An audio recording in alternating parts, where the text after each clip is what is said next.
British వాళ్ళు సాగిస్తున్నటువంటి దమనకాండకు వ్యతిరేకంగా దేశ ప్రజలందరూ ఎలుగెత్తి నినదిస్తున్నటువంటి స్వాతంత్రమే అన్ని సమస్యలకు పరిష్కారం అనేటువంటి సదాశయంతో పూజ్య బాపూజీ దేశ స్వాతంత్రోద్యమాన్ని నడిపించి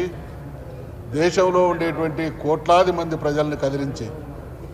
దేశ యావత్ ప్రజానీకంలో కొత్త ఆశలు చిగురింపజేసి దేశ స్వాతంత్రమే అన్ని సమస్యలకు పరిష్కారం అనేటువంటి నమ్మకంతో ప్రజల్ని ఏకోన్ముఖం చేసి ప్రపంచానికే అహింస అనేటువంటి గొప్ప ఆయుధాన్ని ఇచ్చి భారతదేశంతో పాటు ప్రపంచంలోని అనేక దేశాలు స్వాతంత్రం సంపాదించుకోవడానికి కారణభూతుడైనటువంటి మహానుభావుడు మహాత్ముడు పూజ్య బాపూజీ గారి వర్ధంతి. ఈ సందర్భంగా దేశానికి స్వాతంత్రం వచ్చిన తర్వాత అనేక పార్టీలు అనేక పాలకులు ఈ దేశాన్ని రాష్ట్రాలను పాలిస్తూ వచ్చింది. కాంగ్రెస్ పరిపాలించినటువంటి సుదీర్ఘ కాలంలో గాంధీజీ గారు కలలు కన్న దేశ ప్రజలు ఆశించినటువంటి అభివృద్ధి జరగలేదు. పోటీ ప్రపంచంతో పోటీ పడలేనటువంటి పరిస్థితి ఈరోజు కూడా కొనసాగుతూ ఉంది. ఆ క్రమంలో గాంధీజీ గారి అహింసా పోరాటాన్ని స్ఫూర్తిగా తీసుకొని తెలంగాణ రాష్ట్రానికి జరుగుతున్నటువంటి అన్యాయాన్ని అవమానాన్ని అణచివేతకు శాశ్వతమైనటువంటి పరిష్కారం తెలంగాణ రాష్ట్ర ఏర్పాటు మాత్రమే అనేటువంటి లక్ష్యంతో ఆశయంతో కేసీఆర్ గారు తెలంగాణ ప్రజానీకాన్ని ఒక శక్తిగా మలిచి సుదీర్ఘకాలం పాటు పోరాటం చేసి విభేదించేటువంటి పార్టీల చేత కూడా ఔరా అనిపించి అవుననిపించి తెలంగాణ రాష్ట్రాన్ని సాధించి 10 సంవత్సరాలు తెలంగాణ రాష్ట్రం అంటే భారతదేశంలోనే అభివృద్ధికి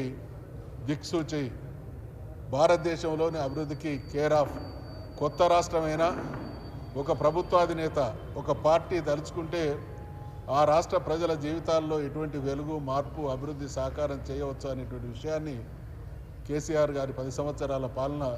తెలంగాణ ప్రజలందరూ కూడా అనుభవించారు. ఆ రకంగా పాలన సాగుతున్నటువంటి క్రమంలో కాంగ్రెస్ పార్టీ ఎన్నికల సందర్భంగా అనేక హామీలు ఇచ్చింది. దేశాన్ని పాలించినటువంటి పార్టీ ఈరోజు స్వయంగా స్పీకర్ గారే అంటా ఉన్నారు, మేము చాలా ఆచరణ సాధ్యం కానటువంటి హామీలు ఇచ్చినాం, అవి అమలు చేయడం సాధ్యం కాదు అనేటువంటి మాట స్వయంగా ఈ రాష్ట్ర శాసనసభకు స్పీకర్ అయినటువంటి వారు అంటుంటే,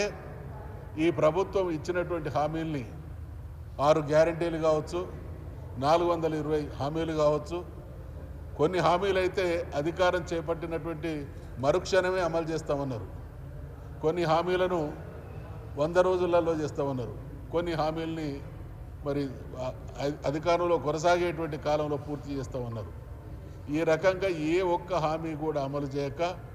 తెలంగాణ అంటే మరొక్కసారి ఆత్మహత్యలకు కేర్ ఆఫ్గా దిగజార్చుతున్నటువంటి దుర్మార్గపు పాలన తెలంగాణలో కొనసాగుతున్నది. కాబట్టి ఈ ప్రభుత్వం ఏర్పడి 420 రోజులు అవుతున్నటువంటి సందర్భంగా ఇచ్చినటువంటి హామీలను నెరవేర్చాలనేటువంటి డిమాండ్తో ఈ దేశానికి స్వాతంత్రం